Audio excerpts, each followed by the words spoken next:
Well, thanks for tuning in today. For those of you who may not know who I am, my name is Kyle, and my wife and I, Michelle, have been full-time RVers since September 2020, and we've been traveling this country. We've hit 22 different states and 28 different national parks during our time on the road. And as you all see from the title here, we're here to talk about Starlink.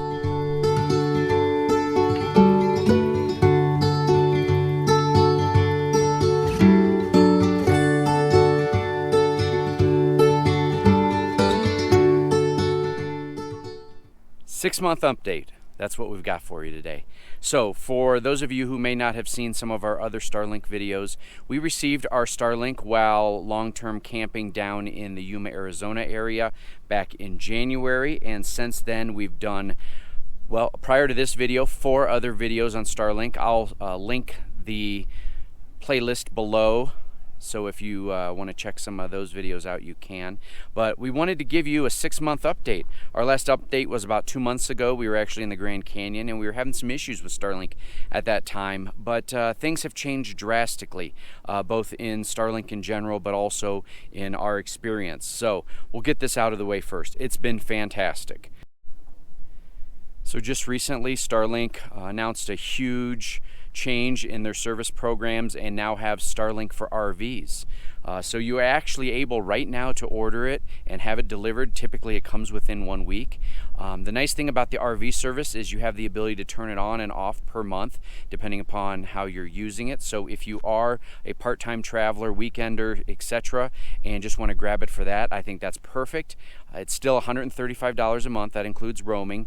And you know, it is a good option out there, but you are deprioritized in busy areas. Now, to be honest with you, in most cases, places where RVing are not going to be all that congested. You're going to see here, we are currently at Hartman Rocks Recreation Area outside Gunnison, Colorado.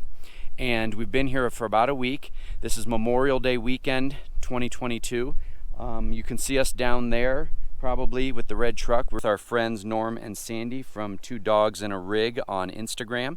And prior to this weekend, we were really the only ones out here. So obviously with Memorial Day weekend, it's going to be a little bit busier. But the other thing is that they got going on, and I don't know if you can see it way off on the horizon there, they're actually having a mountain bike festival. So there's a lot of mountain bikers out here racing, and there's a festival down the street in Gunnison too. So, but yeah, so Starlink, back to Starlink. Sorry, folks.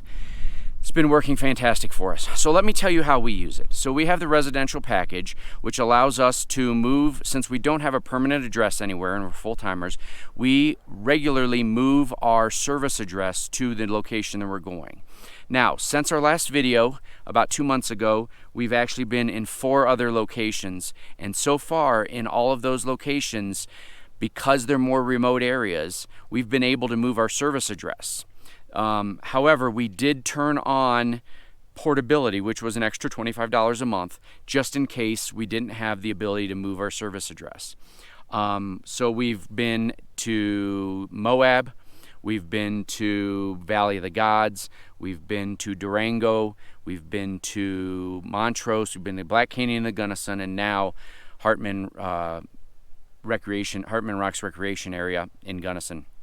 I guess that's more than 4 locations, honestly. So in each of those cases, we were able to move our service address to our new location, which for us is ideal because then it gives us #1 priority on connection. So if it does happen to get busy in the area, we should be prioritized as #1 with all the other folks who have the residential program. And we've been getting regular speeds over 100. We've had no connection issues. Really, I would say very few drops at all or service interruptions. Now, we've also made an effort to scout out areas in advance, and you may have seen that in our previous video when I did Boondocking Recon 101, to just check out where we might be going to make sure, #1, we got clear view of the sky, number two, clear view of the sky. #1, the ability to get both our rig and Sandy and Norm, since we're going to be traveling with them for quite some time, into that area. And so it has modified the way that we look for boondocking spots. We try to avoid very shaded and tree-covered areas, but honestly, we've had no problem finding exactly what we need. So if you're watching this video right now and trying to decide which route to go, it really depends on your needs.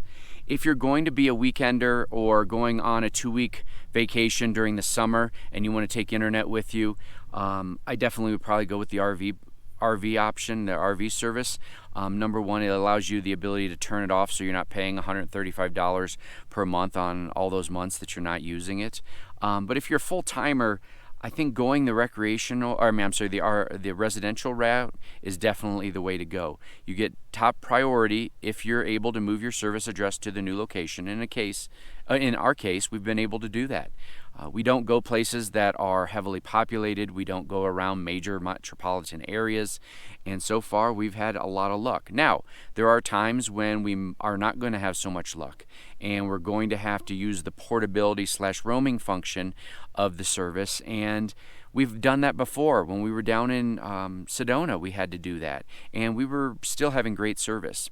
One of the things that I want to mention for folks who may be having connection issues or drop issues, one of the things I've noticed on the rectangular dishy is that the plug that goes into the bottom of the satellite dish is very temperamental. Many people have done videos about this. What we have chosen to do is leave it permanently mounted up into the dish and just unplugging the end from the router when we're getting ready to travel.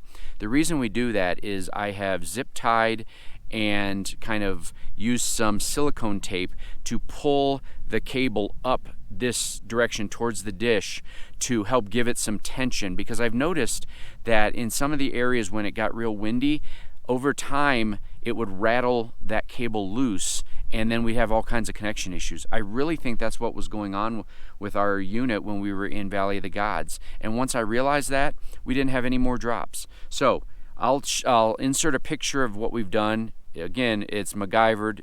It's not ideal for everybody, but it's working for us. So that's about our 6-month wrap-up. It's been working fantastic. We've had service everywhere we've gone. This area here that we're at now, we have absolutely no cell service, either through T-Mobile, Sprint, or Verizon. And therefore, if in years past, we never would have been able to camp here for very long, because we'd have no way to communicate, no internet connection to do some of our remote work that we do. So it has allowed us to drop one of our service plans that we have through T-Mobile/Sprint.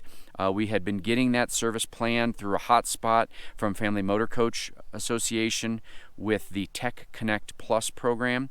It was $50 a month, unlimited Sprint coverage. They're switching over to the T-Mobile hotspots, but we just went ahead and canceled ours because we don't really need it anymore. We still have access to data on our phones and on our Verizon hotspot for when we're traveling, and potentially if we get to a place where Starlink isn't working very well. But you know, Elon keeps launching and launching and launching new satellites, it seems like every week. So I doubt we're going to find too many places, unless it has to do with obstructions from trees, that we aren't going to be able to get Starlink. So hopefully this video was helpful. If you have any questions about it, please let me know. We've been using it for 6 months. We've had great success. Our 4-month update, we had some issues, but I think those have been resolved. You know, I'm hoping that this will continue. And you know, I saw that there's 400,000 people that are subscribing to Starlink now, and it's only going to grow now that they've got the RV service available, and you're able to upload that, or I'm sorry, you're able to order that and get it mailed to you right away. So if you like this video, please click like, hit the notification bell so you get notified when we release other videos, and please, if you can, subscribe to our channel. You know, we're slowly growing. We're hoping to hit 1,000 maybe by the end of this year. We're currently about 765, I think, or not approximately, that is how many we currently have as of today. So thanks again, and I'll put the playlist to our other Starlink videos below. If you have any questions, holler. Thanks.